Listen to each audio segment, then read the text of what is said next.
Good morning to all of you.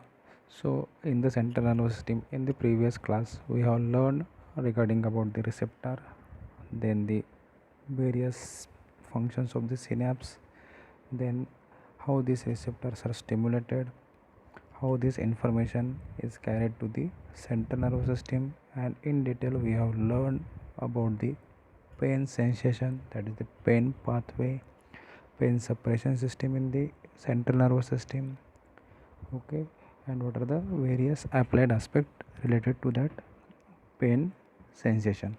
So eh, today we are going to learn about the spinal cord pathways. So at the end of the lecture you must be able to identify, or you must be able to answer, what is the concept of the somatosensory cortex, classification of sensory or ascending tract, how these tracts originate, what is the course of this tract, and the function of the different ascending tracts. So basically, what is the meaning of the tract? So we have learned that inside the body there are the various receptors are present, and when these receptors are stimulated by the particular stimulus, either in the form of the pain, touch, temperature, all this information is carried with the help of the various nerve fibers up to the central nervous system. The path along which this information reaches to the central nervous system is nothing but the tract or the various pathways that are present inside the body. So simply the pathway from the that runs from the receptor up to the central nervous system, or from the central nervous system up to the receptor, all these are included in a common terminology that is called as the tracts. So we have to learn what are the different tracts that are present inside the body and how they actually runs from the periphery to the central nervous system, and from the central nervous system to the effector organ. So this is the basic concept related to the tract, and for exam point of view it is the most important thing that you are always get various questions related to these tracts. In the viva also you face many questions related to these tracts. So try to understand the various new terminologies that are going to be elaborated soon. So try to concentrate on the diagrams also, and these diagrams are also most important for your exam point of view. So as I told you, we already know that the somatosensory system, it is having the three components. One is the receptor, second the neural pathway, and the third one is the somatosensory cortex. So sensory receptor already we have finished with this sensory receptor, that is the different types of the receptors that are present, how these receptors are stimulated, how the action potential is generated, that already we have finished. Second thing, when these receptors are stimulated they produce and the action potential, and that action potential is carried with the help of the specific nerve fibers up to the central nervous system. So this fibers or the pathway that runs from the receptor to the central nervous system is called as the neural pathway or the tracts, and that we have to learn in detail.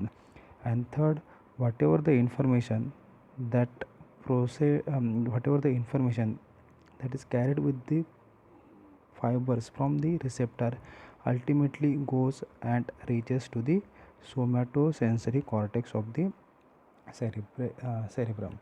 So this somatosensory cortex is the most important thing again that we have to remember. So this is how this pathway or the tracts runs. So first thing, the receptors itself are stimulated, then with the help of the neuronal pathway the information goes up to the central nervous system or the somatosensory cortex, and ultimately we perceive the sensation or the particular type of the sensation, which part of the body is stimulated, and we can interpret the intensity of this particular sensation, whether it is mild, moderate, or the severe. So this is how the somatosensory system basically works. So stimulation of the receptor, production of the action potential, and that information reaches to the central nervous system with the help of the particular pathway, and ultimately the information goes to the somatosensory cortex.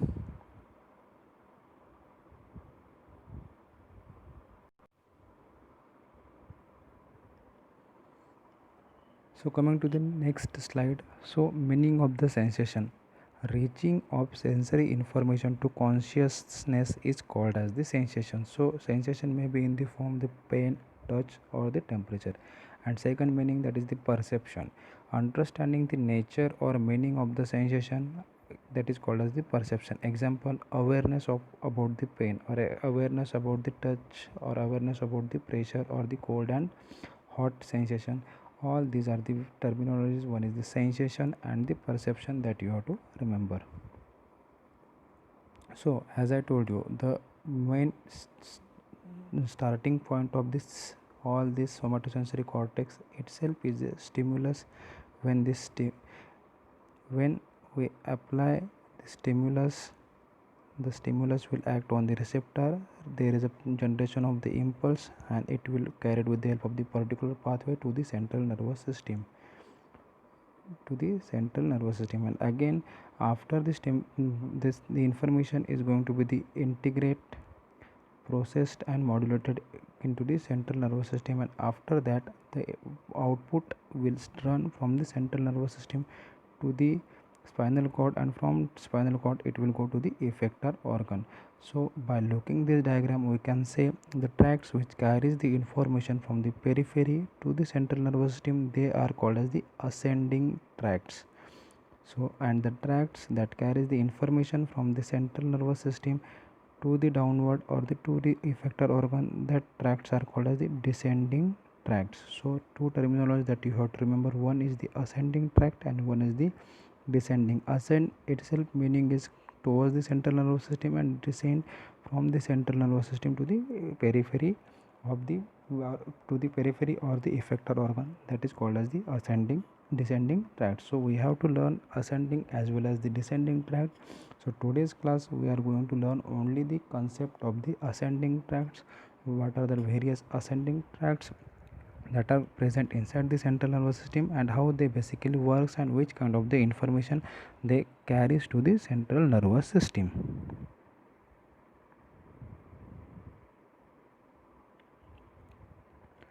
So as I told you, the information that is stimulated of to stimulus, whenever we apply to the particular receptor, ultimately it goes and reaches to the central nervous system, and the somatosensory cortex of the brain, it will analyze all this information. And that is why we have to learn the what are the various different functions of the somatosensory cortex, where it is located, and what are the various abnormalities when the somatosensory cortex is damaged.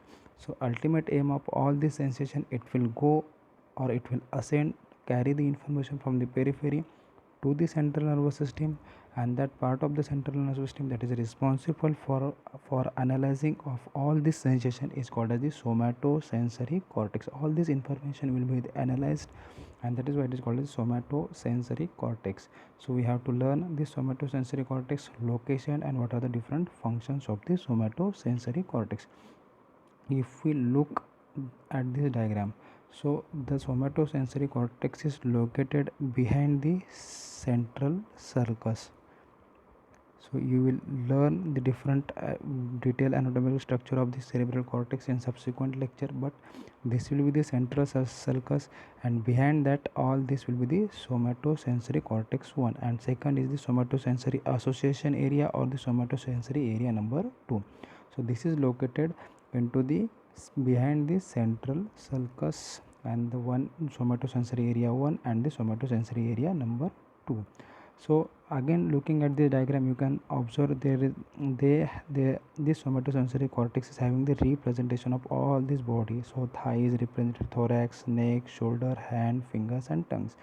So this is called as the topographic representation of each and every part of the body. What is the meaning of this topographic representation? So topographic means all the parts of the body are represented into the central nervous system. So whenever we stimulate this particular part of the brain, you will get the particular sensation that is located into the that particular part. Suppose we have stimulated this part, the sensation will be felt at the thigh region. If we stimulate at the hand, the sensation will be felt at the hand region. So this is called as the topographic representation of the various parts of the body into the somatosensory cortex. So ultimately again, if we stimulate the hand at the periphery, so information will go and we reach to the particular area that is located into the somatosensory cortex. So if we stimulate the thigh, the information will reach to the area that is present into the somatosensory cortex. This is the concept of the topographic arrangement of the various parts of the body, and this somatosensory area number 1 as well as area number 2, all these are having the topographic representation. So again, by looking the diagram, so all parts of the body are topographically represented into the somatosensory cortex 1 and cortex 2. If you take the histological section of the somatosensory cortex, it consists of the 6 layer.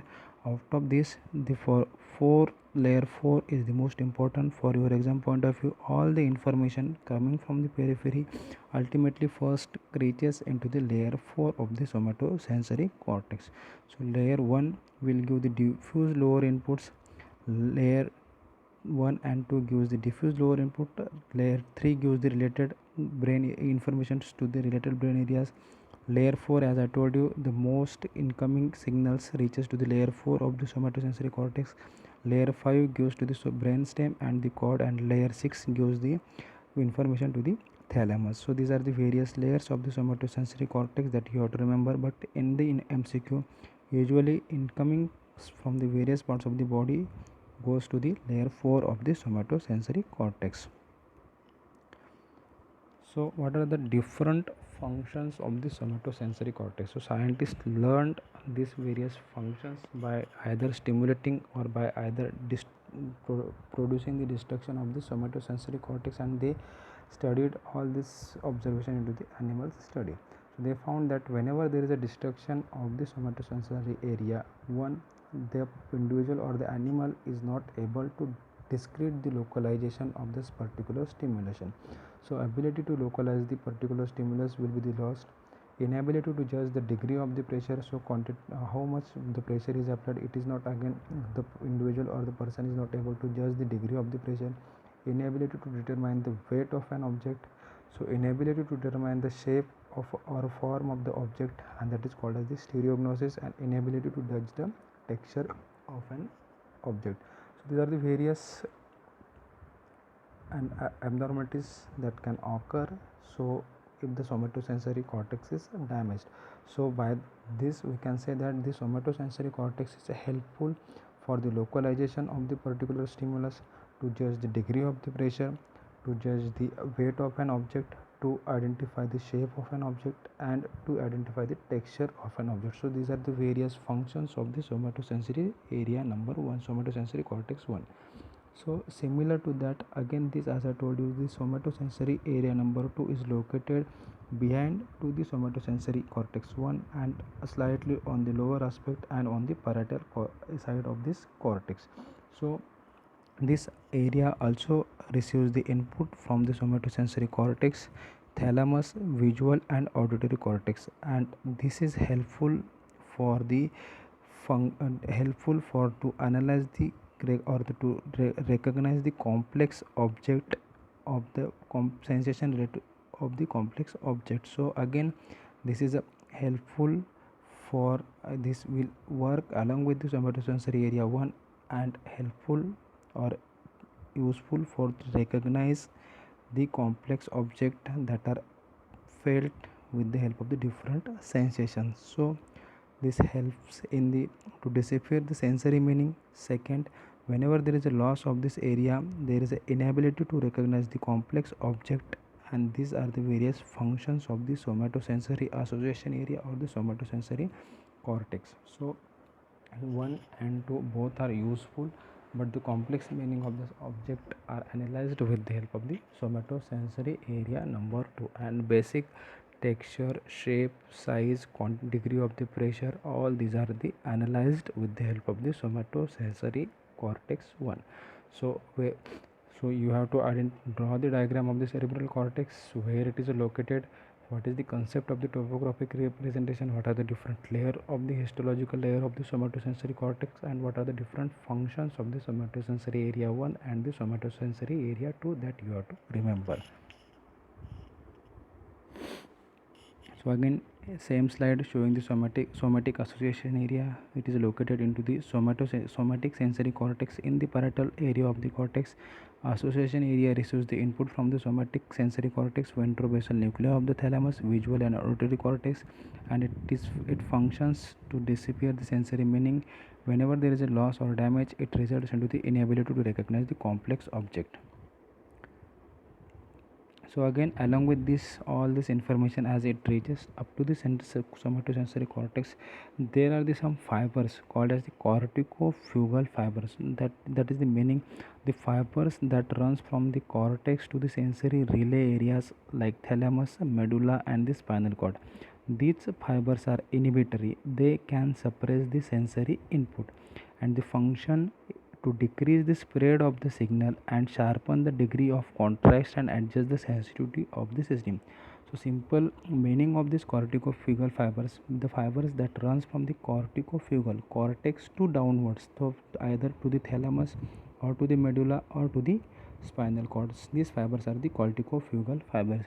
Main function of this corticofugal fibers to decrease the sensory inputs that is going to the somatosensory cortex, so that the spread of signals to the broad area or the larger area of the somatosensory cortex is prevented, and the sharpness of the degree of the contrast is increased, so that the sensation perceived by that particular individual can be analyzed by the central nervous system in a very clear manner. Means whenever we are stimulating the touch fibers which are presented on the index finger, if index finger, then because of this corticofugal fiber, the sensation that going to be the central nervous system are sharpened, and that is why we analyze the sensation, that is this the sense of touch is on the index finger. So helpful in the sharpening the signals that are going to be reached to the central nervous system and inhibit the spread of the signals to the wide or the large area of the sensory cortex. So this is the corticofugal fibers. So thalamus has some ability to discriminate the tactile sensation. So again, as I told you, somatosensory cortex is helpful for the location, identification, judging the degree of the pressure. All these things occurs because of this somatosensory cortex. Along with that, thalamus is also helpful for the identifying or for the discrimination of the tactile sensation. And thalamus has an important role in the perception of pain and temperature. So basically, if you remove whole the somatosensory cortex and the thalamus is intact, then the individual can able to identify the various sensation. Individual can identify the pain and temperature, but the precise location, which part of the body is stimulated, how much degree is damage, or how much the pressure, and that cannot be analyzed with the help of the particular individual. But he can say that the some part of the or part of the body is stimulated with the particular sensation. He is feeling the pain, but he is not able to localize the pain, where it is going to be the which fibers are going to be stimulated, or which part of the body is stimulated with the help of the pain producing fiber. So thalamus helpful for the to recognize some tactile sensation, and the pain and the temperature are also perceived into the thalamus. So this is the thing that you have to remember about the thalamus. So important function of the corticofugal fiber and the somatosensory 1 and the somatosensory area 2 that you have to remember. So the next, coming to the most important thing, how this tract basically run. So again, same basic that we have learned: stimulus, application of the stimulus, receptor, production of the potential, and this potential reaches to the central nervous system with the help of the pathway that is called as the tract. So basically how they run, that we have to remember. So if we look at this diagram, so suppose these are the receptors that are going to be stimulated, then the stimulated information is carried with the help of the particular nerve fiber. It will enter into the spinal cord. From the spinal cord it will ascend to the medulla, pons, midbrain, thalamus, and up to the somatosensory cortex. So this is how the information basically reaches to the somatosensory cortex, and this is called as the tracts or the pathway. And if the information is ascending, that is called as the ascending tract, and information descending, that is called as the descending tract. So you must be familiar with this terminology. What is the meaning of the first order neuron, second order neuron, and the third order neuron? So first order neuron, they are the afferent neuron, receives the information from the sensory receptor. So these are the receptor. So this will all this receive the information, and these are called as the first order neuron. Up to this they are called as the first order neuron. So first order neuron, they are either located into the spinal cord or into the medulla or the pons or the midbrain, or you can say brainstem and the spinal cord. All these are the components of this first order neuron. So basic function of this first order neuron to collect the information from the particular receptor. So again, cell bodies are located in this is called as the dorsal root ganglion, and the cell bodies are located into the dorsal root ganglion. So this peripheral process of this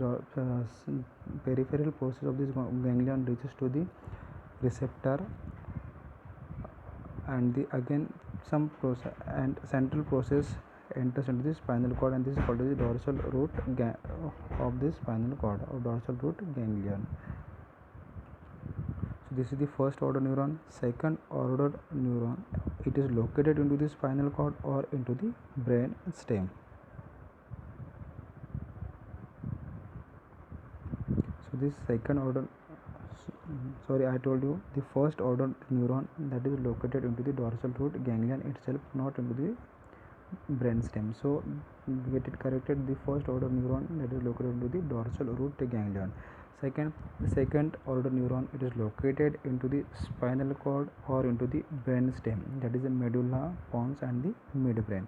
So what is main function of this? Whatever the information that is gathered with the help of the first order neuron, it will reaches to the second order neuron, and again it will carry to the upward to the thalamus. And the third order neuron itself, it is located into the thalamus. It is called as the third order neuron. Okay, so this is the concept of the first order neuron, second order and third order neuron. So first order neuron, it is dorsal root ganglion. Second order neuron, either located into the spinal cord up to the medulla, pons, and midbrain. So this is the first, so this is the second, and all this thalamus is called as the third order neuron. So this is how the concept of the first order neuron and second order neuron related to the tract that you have to remember. So when dorsal nerve root in the spinal cord, so whenever this information that enters into the spinal cord,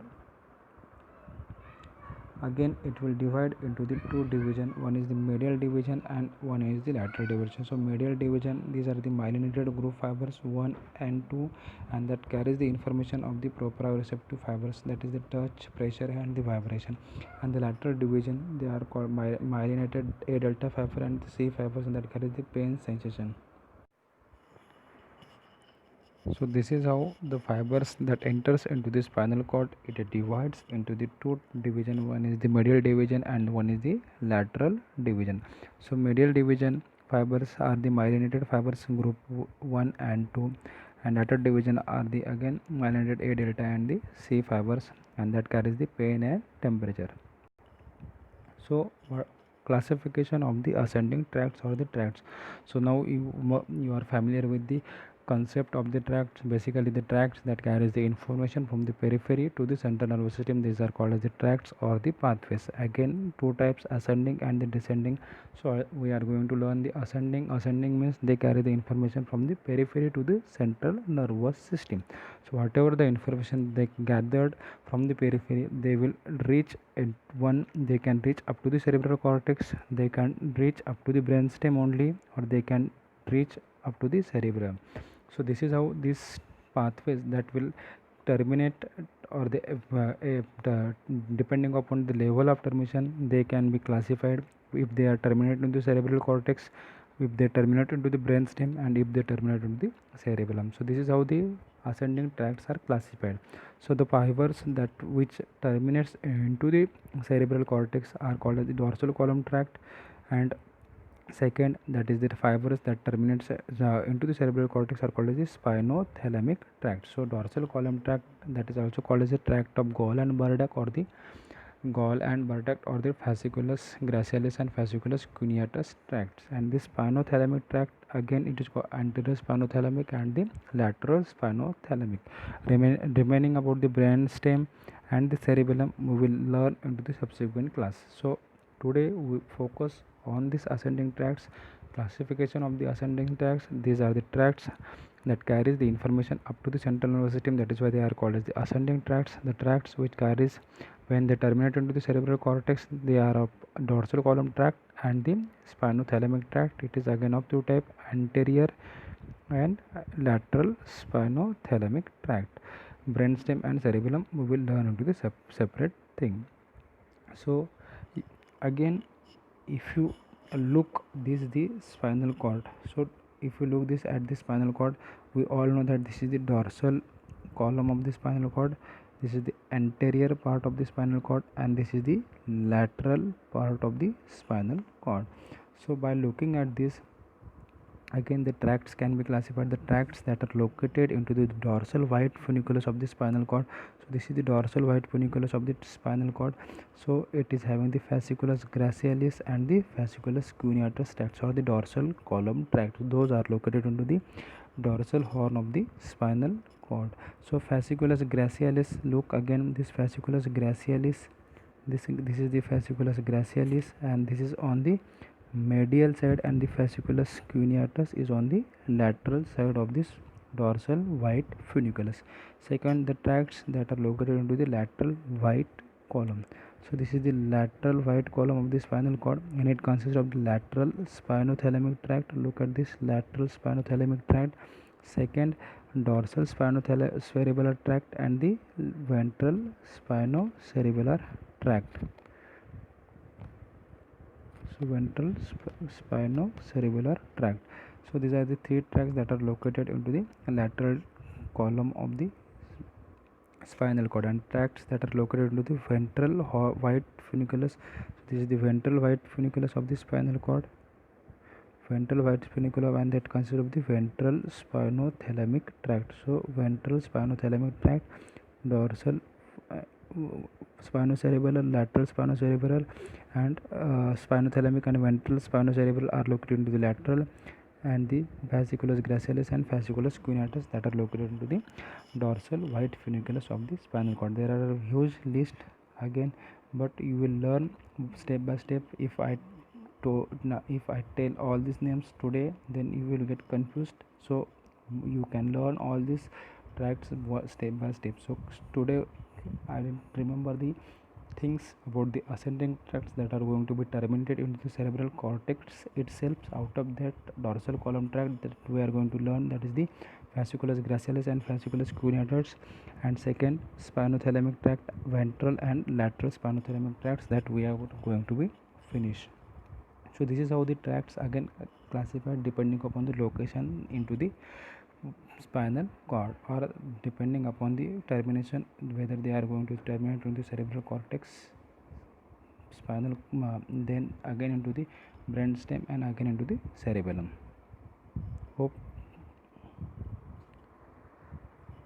So coming to the dorsal column tract, remember the dorsal column tract, again for your exam point of view, it is the most important. Each and every examiner asks questions related to the dorsal column tract and the ventral spinothalamic or the lateral spinothalamic tract. So you must remember these tracts thoroughly, how these tracts are originated, what are the different functions of this tract, and basically how this tract reaches to the sensory or the somatosensory cortex. So for any tract, or how to for any tract, you must be able to answer the four things. One is the location, which part of this where this is located. Second, how from where it is originated, how course, how it runs, and fourthly, which part of the somatosensory cortex it goes, and what are the different functions. So this is how you have to remember the tracts: origin, location, origin, course, and the functions. In the four headings, at least you must able to write all those tracts along with the diagram.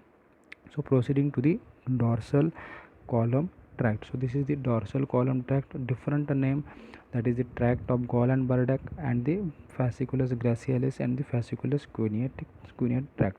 So the different between these two things, so one is dorsal column and the spinothalamic tract. Dorsal column is the more primitive, that is older one. The speed of transmission is high, as it is about 330 to 110 meter per second. High degree of spatial orientation and information which needs to be transmitted rapidly with the spatial fidelity, means it is older tract which transmit the information at a much more faster rate, and the degree of spatial orientation, that is the means the precise location is more, and precise location is much more into the dorsal column. That means we can identify the which part of the body is exactly stimulated, and the information which needs to be transmitted rapidly that are carried with the help of the dorsal column tract. So these are the more some characteristic features of the dorsal column tract. If we compare it with the spinothalamic tract, the spinothalamic is the newer one. Speed of transmission is less as compared to the dorsal column. It is about the 40 meter per second. Poor spatial orientation, and they transmit the broad spectrums of the modalities. So again, which are the sensations that are carried with the help of the dorsal column tract? It consists of the fine touch. So there are two types of the touch. One is the fine touch and the crude touch. Fine touch, if you take the feather and or the simple this cotton and apply to the body, so we can still pursue the sensation, and which part of the body is exactly stimulated, that can be analyzed with the help of the dorsal column tract. And again the crude touch, if you apply larger degree of the pressure, then that is called as the crude touch. So by stimulating the simple with the help of the feather, or we can identify the precise location, that is called as the fine touch sensation. Second, tactile localization. So meaning of the tactile localization means the which part of the body is exactly stimulated, that is called as the tactile localization. So we can identify that particular point of the body that is going to be the stimulated, that is called as tactile localization. Tactile discrimination means ability to identify the two different stimulus separately. Suppose if we are applying the 2 point or the two stimulus simultaneously on the particular part of the body, then we can still able to say that the two different parts of the body or the 2 points are stimulating the body, and if the distance between the 2 points is sufficient, then we can pursue that 2 points as a separate, that is called as the tactile discrimination. Third one, that is the stereognosis. Stereognosis, it is the newer terminology for you. So stereognosis, ability to identify the familiar object, ability to identify the familiar object when the eyes are closed. So a familiar object means such if we keep coin, pen or pencil in a particular individual, and if when the eyes are closed, that particular individual still say that by just palpating that object he will able to identify the 5 rupees coin or 10 rupees coin, or he will say it is a pencil, or he can say it is a pen. So this ability to identify the only familiar object when the eyes are closed, that is called as the stereognosis. So again, the proprioception, again this is the new terminology for you. So remember, the proprioception or the proprioception is the sense of position of a different parts of the body during the static and the kinetic. So sense of position of the different part of the body during static and kinetic is called as the proprioception. So what is the meaning of that? Means how much degree of our elbow is flexed, or how much degree your knee is flexed, or the within how much degree your hand shoulder is moving. All these degrees of movement or the position of the different joints, that can be analyzed with the help of the central nervous system. That is, that particular sense of position is called as the proprioception. So those two things, one is the static means, so whenever there is a no movement, still we can, our central nervous system is able to identify the different positions of the body. Suppose if you are still sitting, so if the knee is extended, the central nervous system is aware about that the knees are extended into the sitting position, or the elbow is extended or elbow is flexed into the sitting position. So this is the static position. And during the kinetic position means if you are walking, then you are during the walking, again your the movement of the legs, movement of the hand, all that can be analyzed by this internal nervous system, and the degree of movement can be judged within how much degree your legs are moving, within how much degree your shoulder or elbow are moving during the walking. All this information is reached to the central nervous system, and that is called as the static proprioception sense. All this information is carried with the help of the muscle spindle. These are the receptors that are present inside the body, and that will give the sense of position of the proprioception to the central nervous system. So all these are the new terminology that you have to remember. So and lastly, the vibration. Again, the sense of vibration is carried to the central nervous system with the help of the dorsal column tract.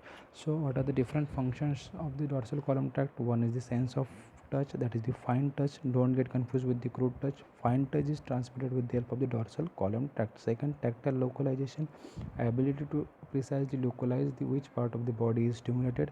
Tactile discrimination, ability to distinguish the 2 points on the body which are separate, that is called as the 2 point discrimination. Stereognosis, ability to identify the familiar object when the eyes are closed. Deep touch and pressure. Proprioception, that is the sense of position of the different parts of the body during the static and the kinetic. And lastly, vibration. All these are the sensations that are carried with the help of the dorsal column tract, or the tract of Gall and Bardach, or the tract called, that is a fasciculus gracialis and the fasciculus cuneatus. Remember, I am repeating so many times, so you must be concentrate on the newer terminology. So opposite to that, the spinothalamic tract, that is carries the sensation of the pain, temperature, crude touch, tickle, itch, and the sexual sensation. Look at this, crude touch is carried with the help of the spinothalamic tract, and the fine touch is carried with the help of the dorsal column tract. So always there is a funny MCQ or the CUMCQ. The fine touch is carried with the help of the which column, or the crude touch is carried with the help of the which column tract. So that you have to remember, spinothalamic tract carries the crude touch and the dorsal column tract carries the fine touch. So now coming to the pathway, basically how this dorsal column tract runs. So again, look, I have repeatedly told that dorsal column tract, also called as the tract of Gall and Bardach. Second, again also called as the fasciculus cuneatus or the fasciculus gracialis tract. So these are the various names of the dorsal column tract. So again, for the tract, you must have to remember the location. Second, origin. Third, course. And the fourth, there will be the functions of this tract that you have to remember. So how this runs, that we have to remember, that is called as the dorsal column tract. So location, this dorsal column tract itself, dorsal, it is located into the dorsal funiculus or the dorsal white funiculus of the spinal cord. Already we have learned which are the parts of the spinal cord: dorsal part, white funiculus, lateral white funiculus, and anterior white funiculus. So the tract that is present into the dorsal white funiculus is called as the dorsal column tract. So it is the location. And the again, if we go the order wise, first order neuron, second order neuron, and third order neuron, that you have to remember, and ultimately it will, the sensation will go to the central nervous system. So first order neuron itself, it is a dorsal root ganglion. So dorsal root ganglion carries the information of the various sensation, that is a pressure, vibration, fine touch, proprioception from the various receptors that are present into the body, and all this information will enter into the spinal cord, and that is called as the first order neuron. So looking at the diagram, so various information will enter into the spinal cord, and that is called as the first order neuron. So as I told you, first order neuron is located into the spinal cord. Second order neuron may be located into the brainstem, so either from the midbrain, pons, medulla. So in the dorsal column tract, second order neuron is located into the medulla itself. So this is the first order neuron that will carry all the information from the periphery. It will enter into the spinal cord with the help of the dorsal root ganglion, and all these together fibers will run upward. So now remember here two things. One is the tract that is called as the fasciculus gracialis and the fasciculus cuneatus. So basically these are the two different fibers. One is the fasciculus gracialis. So the fasciculus gracialis carries the this fasciculus gracialis. This will carry the information from the lower part of the body, that is from the lumbar and sacral region, and this fasciculus cuneatus tract carries the sensation from the upper part of the body, that is the thorax and cervical region. So whenever this information will enter, all this information either through the fasciculus gracialis and the fasciculus cuneatus will enter into the dorsal root ganglion, and from there it will ascend. So if we again, as I told you in the previous slide also, this dorsal horn of the spinal cord itself is having divided into the two parts. One is the fasciculus gracialis and the fasciculus cuneatus. So the fasciculus gracialis is located on the medial side, on the central aspect, and the fasciculus cuneatus is located on the lateral side. So that you have to remember again. So this fasciculus gracialis carries the information from the sacral and lumbar region, and it is located into the central part of the, or on the medial aspect of this fasciculus cuneatus, and the fasciculus cuneatus is located on the lateral aspect of the dorsal white funiculus, and it will carry the sensory information from the upper part, that is the cervical segment of the body. So this is how the first order neuron from the both fasciculus gracialis and the fasciculus cuneatus will terminate into the fasciculus cuneatus of the spinal cord and the fasciculus gracialis of the spinal cord, and then they will ascend upward through the brain stem and up to the cerebral cortex. So how this basically runs, so all these fibers, when they enter into the dorsal column, they will ascend, and together they are called as the medial lemniscus fibers. So remember this terminology. All these fibers, that is fibers from the fasciculus gracialis and the fasciculus cuneatus, all these together are called as the medial lemniscus fibers, and they will ascend through the medulla pons midbrain. And second order neuron, as I told you, it is located into the medulla. So in the medulla, if you go again in the medulla, it consists of the two nucleus, again same name, that is the fasciculus cuneatus and the fasciculus gracialis. So fasciculus gracialis, it is on the medial side, fasciculus cuneatus, it is on the lateral side. So these are the two nucleus that are present inside the medulla, fasciculus gracialis and the fasciculus cuneatus. So all these fibers or the medial lemniscus fibers will terminate in the respective nucleus. So fibers from the fasciculus gracialis will terminate in the nucleus gracialis of the medulla. Fasciculus cuneatus will terminate on the nucleus cuneatus of the medulla. So this together, this is called as the second order neuron. So this is the second order neuron. So this is the first order neuron. So after terminating into this second order neuron, all these fibers will cross to the opposite side. Till now they are on the same side, but after reaching to the nucleus, they will cross to the opposite side, and together these fibers are called as the internal arcuate fiber, and then they will ascend up to the central nervous system. So crossing of the fibers will takes place into the lower part of the medulla, and these fibers are called as the internal arcuate fiber, and they will run into the central nervous system, and from there they will reach to the thalamus. Third order neuron, as I told you, it is located into the thalamus. They going to be terminated into the thalamus. So all these fibers will reach to the thalamus, ventro-posterior basal nucleus of the thalamus, that is called as the third order neuron. So this is the second order neuron, and this is the first order neuron, and ultimately from the thalamus they will reach to the somatosensory cortex of the brain. So this is how the dorsal column tract runs. So very simple to remember. Dorsal column tract located into the dorsal white funiculus of the spinal cord. Second thing, the first order neuron carries the information from the respective receptor that will enter into the spinal cord through the dorsal root ganglion. They will terminate into the fasciculus gracialis and fasciculus cuneatus of the spinal cord. Fasciculus gracialis, that is carries the information from the lower part of the body, and it occupies the central portion of the white funiculus, and fasciculus cuneatus, it will carry the information from the upper part of the body, that is cervical region, and it will occupy the lateral portion.